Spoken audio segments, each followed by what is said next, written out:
सिन्हा, मैं आपसे समझना चाहूंगी, अगर हम गलवान के बाद बात करें तो ये हिंसा की बड़ी घटना है। हालांकि गलवान जितना नुकसान नहीं हुआ है, बावजूद इसके एक बात तो तय है कि चीन पर विश्वास नहीं किया जा सकता। चीन बार बार विश्वासघात करता है, ऐसे में उसे वही जुबान समझ में आती है जो जुबान इस वक्त भारत उसको सुना रहा है। जय हिंद प्रीति, श्वेता।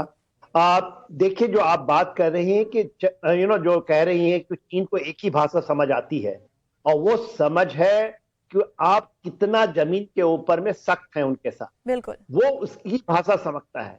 कहीं पर भी आप डिप्लोमेटिकली या कहीं पर भी वीकनेस आएगी तो चीन आपके ऊपर में उस तरह से हावी होगा जिस तरह से वो हावी होना चाहता है। देखिए, चीन का इसको समझने की चेष्टा करें।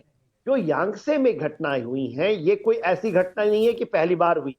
2016 में मेजर झड़प हुआ है यहाँ पर, 2021 में हुआ। आप तो गलवान की बात करते हैं, वो तो 15 जून 2020 में हुआ था।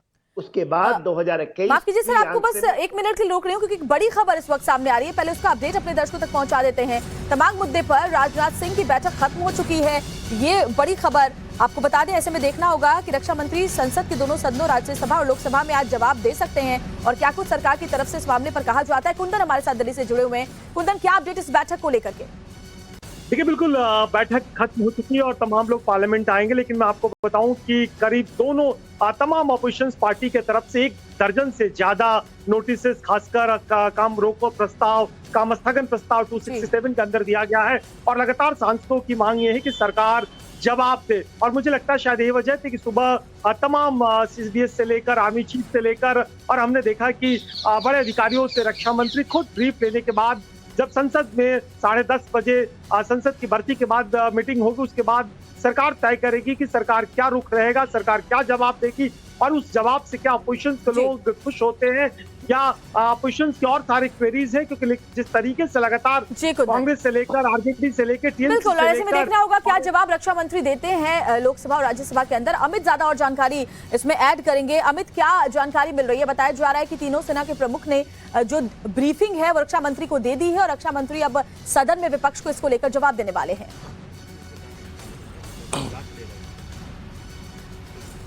देखिए, जवाब लगभग तैयार हो चुका है। जो रक्षा मंत्री जवाब देंगे अगर जरूरत पड़ती है, लेकिन जो प्रधानमंत्री की जो बैठक होगी, जिसमें प्रधानमंत्री की बैठक में तमाम वरिष्ठ मंत्री मौजूद होंगे, जिसमें कि अमित शाह भी होंगे, राजनाथ सिंह भी होंगे और तमाम कानून मंत्री किरण रिजिजू होंगे और कई लोग होंगे।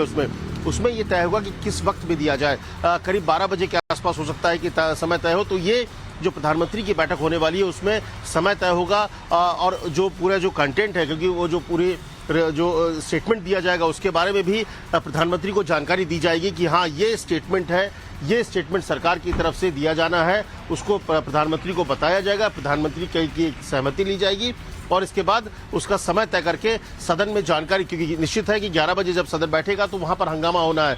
तो ऐसे में सरकार की तरफ से वो बताया जाएगा कि कब और कितने बजे स्टेटमेंट दी जाएगी। तो इन तमाम चीज़ों की चर्चा जो है प्रधानमंत्री की बैठक में होगी, जिसमें तमाम वरिष्ठ मंत्री मौजूद हुए, क्योंकि निश्चित तौर पर विपक्ष की तरफ से सरकार को घेरने की पूरी रणनीति है। तो ऐसे में सरकार की क्या रणनीति होगी, सरकार कैसे जवाब देगी, इन तमाम चीज़ों पर प्रधानमंत्री की बैठक में चर्चा होने वाली है, और जो कि करीब 10:40 पर होगी। जी, अब बने रहे हमारे साथ। मेजर जनरल के सिन्हा, आप अपनी बात पूरी करें। आप हमें जानकारी दे रहे थे कि किस तरीके से चीन को हैंडल करने का जो तरीका है वो सिर्फ और सिर्फ इतना है कि हम अपना इंफ्रास्ट्रक्चर उसी तरीके से जैसे बनाए जा रहे हैं वैसे बनाते रहें और कड़ाई के साथ चीन के हर कदम को पीछे हटने पर मजबूर करें। श्वेता, एब्सोल्युटली जो आप बता रही हैं। देखिए, आपको ये इसको समझना पड़ेगा कि ये यांगसे इंसिडेंट है क्या और यांगसे है कहाँ। देखिए, यांगसे एक डिस्प्यूटेड एंड सेंसिटिव एरिया का वो हिस्सा है जिसमें हमारे 23 डिस्प्यूटेड एंड सेंसिटिव एरियाज हैं, और ये जो सेक्टर है आपके तवांग से तकरीबन 35 किलोमीटर नॉर्थ ईस्ट पे पड़ता है। ये हमारी टोटल डोमिनेशन में है। हम इतना ज्यादा डोमिनेट करते हैं कि हम पत्थर भी मारे तो चाइनीज को, क्योंकि उनकी जो रिवर लाइन है उसके नीचे उनकी पोजीशंस हैं, तो ये हर एक बार ट्राई करता है कि वो इन चोटियों पर आकर के बैठे या उसके ऊपर में, और ये झड़पें होती हैं। इस बार जो हुआ है ये इसलिए इंपॉर्टेंट है। देखिए, ये दिसंबर का महीना है और ये देखिए आपको जब मिलती है अप्रैल मार्च के अंदर में, पर इस बार जब हुआ है तो उसको थोड़ा सीरियस लेने की जरूरत है। जी, ये चीज भी आप समझ लें कि देखिए, जुलाई 21 और 23 2021 में ये गलवान के बाद हुआ है, जी बिल्कुल। और ये तस्वीर एक मिनट आपको रोक रही हूँ। तस्वीर दरअसल दिखा रहे हैं रक्षा मंत्री राजनाथ सिंह रवाना हो रहे अपने आवास से और आगे वो संसद भवन जाएंगे क्योंकि संसद हमले की आज बरसी भी है। ऐसे में वहां पर एक छोटा सा कार्यक्रम है। उसके बाद प्रधानमंत्री नरेंद्र मोदी के साथ वो बैठक जो होने वाली है तमाम वरिष्ठ मंत्रियों की, उसमें भी शामिल रक्षा मंत्री को होना है। रक्षा मंत्री ने जो ब्रीफिंग अभी ली है उससे जुड़ी हुई जानकारी प्रधानमंत्री से वो साझा करेंगे। तमाम जो वरिष्ठ मंत्री हैं वो इस बैठक में शामिल होने वाले हैं और संसद में क्या जवाब सरकार की तरफ से दिया जाएगा इसको लेकर के अपडेट रक्षा मंत्री ब्रीफ करेंगे प्रधानमंत्री को। और क्या वक्त होगा, सत्र क्योंकि चल रहा है, ऐसे में विपक्ष जवाब मांग रहा है। कपिल श्रीवास्तव, मैं आपसे ये समझना चाहूंगी कि सरकार हमेशा कहती है कि कम से कम कुछ तो ऐसे मुद्दे हो जिस पर कि विपक्ष राजनीति ना करे, क्योंकि ऐसे सवाल जब आप उठाते हैं ना तो सिर्फ सरकार पर सवाल उठाते हैं, वो तो आपका राइट है, आप उठाएं, लेकिन सेना के मनोबल पर भी इसका असर पड़ता है। देखिए श्वेता, कभी भी विपक्ष देश के हित के विरुद्ध तो हो जा ही नहीं सकता है, और राजनीतिक दल राजनीति नहीं करेंगे तो क्या करेंगे?